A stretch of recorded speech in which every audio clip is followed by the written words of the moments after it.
Hi goodies, welcome back to my new video. So in this video I am going to share the chapter number 1 geography resources. So now what are resources? Resources are anything that have utility and carry some value. So now here we get the word utility. Now what do you mean by that word utility? So utility refers to usefulness and ability of the resource. Okay?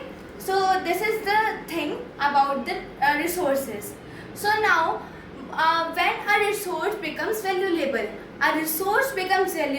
when it is in demand or it is scarce. मतलब जब वो या तो demand में होता है या फिर जब उसकी क्वांटिटी कम होती है तो वो एक वैल्यूएबल थिंग में आ जाता है.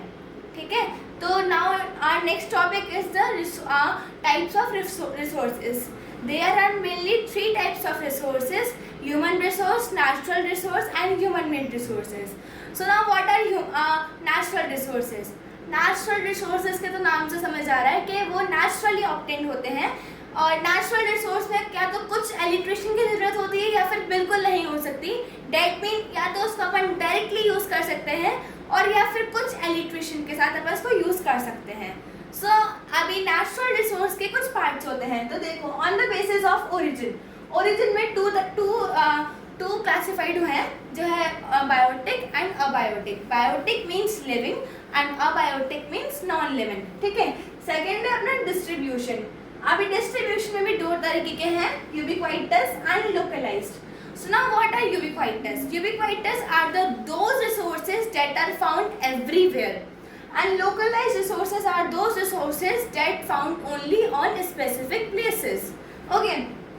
So now अपना थर्ड है रिन्यूएबिलिटी. सो अभी रिन्यूएबिलिटी में भी दो तरीके के वो हैं, इसको क्लासिफाई किया गया है. एक है रिन्यूएबल जो रिन्यू हो सकता है, डेट मीन वो एक वापस से बन सकता है, और एक है नॉन रिन्यूएबल जो वापस से नहीं बन सकता. ठीक है. नाउ अब है फोर्थ अपना level of development, actual resources. अभी एक्चुअल रिसोर्सेज वो रिसोर्सेज होते हैं जो उसकी क्वांटिटी, लोकेशन अपन को सब कुछ पता होती है और वो आज के ज़माने में यूज़ हो रहे हैं. वो उसे कहते हैं actual resources. And potential resources वो होते हैं जो जिसकी क्वांटिटी एंड लोकेशन अपन को नहीं पता होती एंड वो अभी यूज़ भी नहीं हो रहे. ठीक है.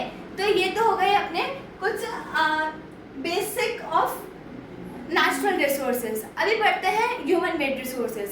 ह्यूमन मेड के तो नाम से समझ आ रहा है कि जो व्यक्ति मतलब एक इंसान के द्वारा बनाए गए हैं उन्हें कहते हैं ह्यूमन मेड रिसोर्सेज. अभी उनमें अपन ले सकते हैं बिल्डिंग्स, रोड्स जो सारी ह्यूमन के द्वारा बनाई गई हैं.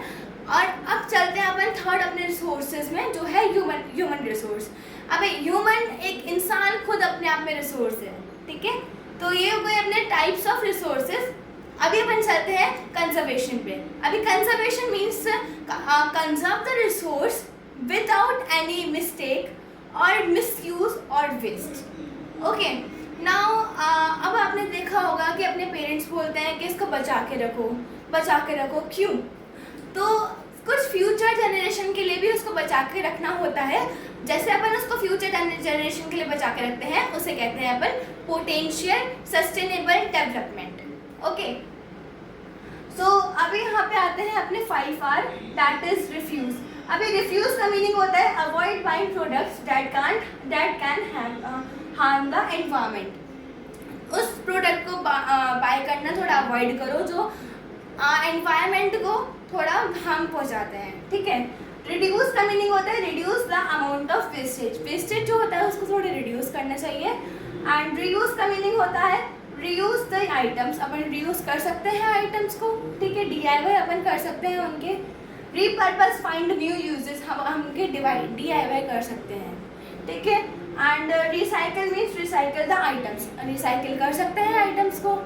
So I hope you enjoy the video, you enjoy the content, you understand the concept in this chapter. This chapter is whole about on this only.